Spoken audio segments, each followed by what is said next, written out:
Job calendar పేరుతో మోసం చేసిన కాంగ్రెస్ సర్కార్పై నిరుద్యోగులు కన్నెర్ర చేశారు. ఎన్నికల సమయంలో ఇచ్చిన హామీలు నీటి మూటలయ్యాయని ఫైర్ అవుతున్నారు. జాబ్ క్యాలెండర్ పేరుతో నిరుద్యోగులను మరో దగా చేశారని మండిపడుతున్నారు. కాంగ్రెస్ ఇచ్చిన హామీలను వెంటనే నెరవేర్చాలని ఇందిరా పార్క్ దగ్గర నిరుద్యోగ మహాగర్జన నిర్వహిస్తున్నారు. ఉద్యోగాల కోసం నిరుద్యోగుల ఉద్యమ జెండా పేరుతో ధర్నా చేపట్టారు. 2 లక్షల ఉద్యోగాల సాధనే లక్ష్యంగా నిర్వహిస్తున్న మహాగర్జనకు భారీ సంఖ్యలో నిరుద్యోగులు హాజరయ్యారు.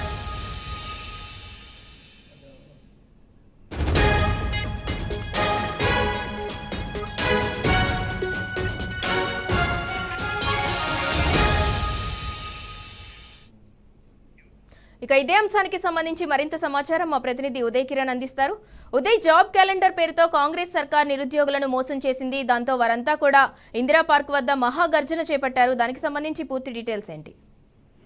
Good evening Sindhura. Job calendar పేరుతో మోసం చేసిన కాంగ్రెస్ సర్కార్ డౌన్ అంటూ కూడా ఇందిరా పార్క్ వద్ద నిరుద్యోగులు ధర్నా నిర్వహించారు. ఈ ధర్నాకు సంబంధించిన ఉద్యోగాల కోసం నిరుద్యోగుల ఉద్యమ ఎజెండాతో 2 లక్షల ఉద్యోగాల సాధనకై అని చెప్పేసి ఇందిరా పార్క్ లో విద్యార్థి నిరుద్యోగ మహాగర్జన కూడా నిర్వహించారు. ఈ మహాగర్జనకు రాష్ట్ర వ్యాప్తంగా వేలాది మంది నిరుద్యోగులు కూడా తరలి వచ్చారు. ఈ మహాగర్జనలో జై నిరుద్యోగి, జై తెలంగాణ అంటూ నినాదాలతో కూడా నిరుద్యోగులు ధర్నా చేపట్టారు. ఈ ధర్నాకు పలు సంఘాల నాయకులు కూడా మద్దతు తెలిపారు.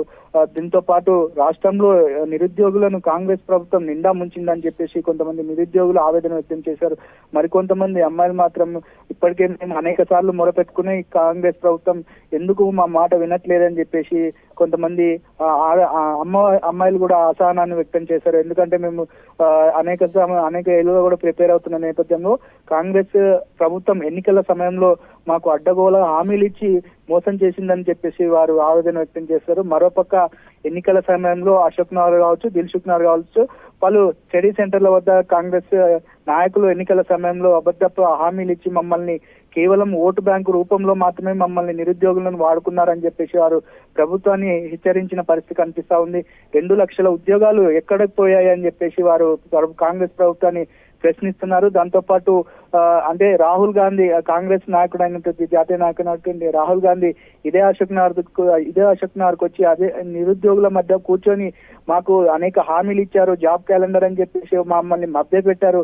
మరి ఇప్పుడు జాబ్ క్యాలెండర్ ఏమైందని చెప్పేసి వారు కాంగ్రెస్ ప్రభుత్వాన్ని, కాంగ్రెస్ జాతీయ నాయకత్వాన్ని కూడా ప్రశ్నిస్తున్న పరిస్థితి మనం కొద్దిసేపటి క్రితం చూసాము. మరోపక్క కూడా గత బీఆర్ఎస్ ప్రభుత్వం వేసిన నోటిఫికేషన్ల ఆధారంగానే వీరు కేవలం అంటే అపాయింట్మెంట్ లెటర్లు ఇచ్చారే తప్ప వీరు సొంతంగా ఎప్పుడు నోటిఫికేషన్ వేశారో మాకు చూపాలని చెప్పేసి నిరుద్యోగులు ప్రభుత్వాన్ని సూటిగా ప్రశ్నించిన పరిస్థితి కనిపిస్తా ఉంది. మరోపక్క ఇప్పటికే రాష్ట్ర వ్యాప్తంగా అనేక సార్లు కూడా మేము ధర్నాలు నిర్వహించాము, అటు మెమోరాండమ్స్ ఇచ్చాము, ప్రభుత్వాన్ని విజ్ఞప్తి చేసాము. అయినా కూడా ఎందుకు ప్రభుత్వం నిరుద్యోగుల పట్ల నిర్లక్ష్యం వహిస్తుందని చెప్పేసి మేము సూటిగా ఈ ప్రభుత్వాన్ని ప్రశ్నిస్తున్నాం.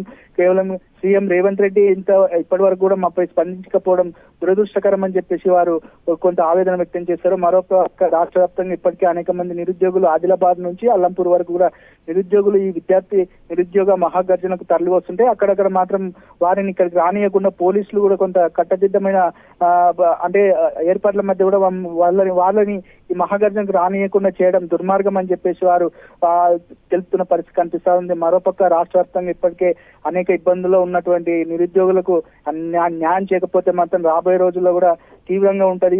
మంత్రుల ఇండ్లను ముట్టడిస్తాం, ఇదే మా సమస్యలకై ఇప్పటికే అనేక సార్లు పోరాటాలు చేశాం, మాకు పోరాటాలను కొత్త కాదని చెప్పేసి వారు చెప్తున్న పరిస్థితి మనకు కనిపిస్తా ఉంది. మరోపక్క రాబోయే రోజుల్లో ఎట్లయినా చేస్తే వేలాది మంది నిరుద్యోగులను అందరం కలిసి మంత్రుల ఇండ్లను కావచ్చు ప్రభుత్వాన్ని కూలగొట్టే ప్రయత్నం కూడా చేస్తాము. రాబోయే స్థానిక సంస్థల ఎన్నికల్లో కాంగ్రెస్ నాయకులను గెలవనీయకుండా మేము చూస్తాము, మా నిరుద్యోగ సత్తా ఏంటో మేము తెలియజేస్తామని చెప్పి వారు ఆ ప్రభుత్వాన్ని హెచ్చరించిన పరిస్థితి మనం చూస్తా ఉన్నాం. సింధురా, ఉదయ్, ఇప్పటి వరకు నిరుద్యోగులు చేపడుతున్న ఈ మహాగర్జనతోటి ప్రభుత్వం నుంచి ఏమైనా స్పందన వచ్చే అవకాశాలు కనిపిస్తున్నాయా? అలాంటి అవకాశాలు లేవనే చెప్పుకోవచ్చు. ఎందుకంటే వాళ్ళు చెప్తున్న మాటల్లో మనకు అర్థమవుతుంది ఏంటంటే ఇప్పటికీ మేము అనేక సార్లు మంత్రుల కలిసాము, అటు ప్రభుత్వం దృష్టికి కూడా మేము తీసుకెళ్ళాం మా సమస్యల పట్ల. కేవలం సానుకూలంగా సరే చేస్తాము చూస్తాము అన్నారే కానీ పర్టికులర్ గా చేసి చూపించిన దాఖలాలు కూడా లేవు. గత ప్రభుత్వం వేసిన ఉద్యోగాలను పట్టుకొని మేము వేశాము, మేము నోటిఫికేషన్ వేసాం, మా ప్రభుత్వం రాగానే ఇన్ని ఉద్యోగాలు ఇచ్చామని చూపిస్తున్నారే తప్ప వారు ఎప్పుడు నోటిఫికేషన్లు ఇచ్చారు, మాకు ఎప్పుడు ఉద్యోగాలు ఇచ్చారనేది స్పష్టంగా తెలియజేయడం లేదని చెప్పేసి వారు ప్రభుత్వాన్ని ప్రశ్నిస్తున్న పరిస్థితి కనిపిస్తా ఉంది. మరోపక్క రాష్ట్ర ప్రభుత్వం కేవలం కల్లిబొల్లి మాటలతోనే కాలయాపన చేస్తుంది తప్ప ఎన్నికల హామీల్లో ఇచ్చిన ఏ ఒక్క హామీ నెరవేర్చలేదు. ముఖ్యంగా మా నిరుద్యోగాల విషయానికి వస్తే మాత్రం అడ్డగోలుగా ఏ హామీలు ఇచ్చి ఇప్పుడు ఏమో నోరు మెదపకుండా ఉండడం దుర్మార్గం అని చెప్పేసి వారు ఆవేదన వ్యక్తం చేస్తున్న పరిస్థితి కనిపిస్తోంది. Sindhura. Right, thank you Uday. Job calendar పేరుతో అయితే కాంగ్రెస్ సర్కార్ నిరుద్యోగులను మోసం చేసింది. దాంతో ఇందిరా పార్క్ వద్ద నిరుద్యోగులైతే మహాగర్జన చేపట్టారు. 2 లక్షల ఉద్యోగాల సాధన కోసం ఇందిరా పార్క్ దగ్గర నిరుద్యోగులు మహాగర్జన చేస్తున్నారు. కాంగ్రెస్ ప్రభుత్వం ఎన్నికల సమయంలో ఇచ్చిన హామీలను నెరవేర్చాలి, లేదంటే ఉద్యమాన్ని మేము తీవ్రతరం చేస్తామని నిరుద్యోగులైతే డిమాండ్ చేస్తున్నారు. జై తెలంగాణ, జై నిరుద్యోగి అంటూ నినాదాలు కూడా చేశారు అక్కడ.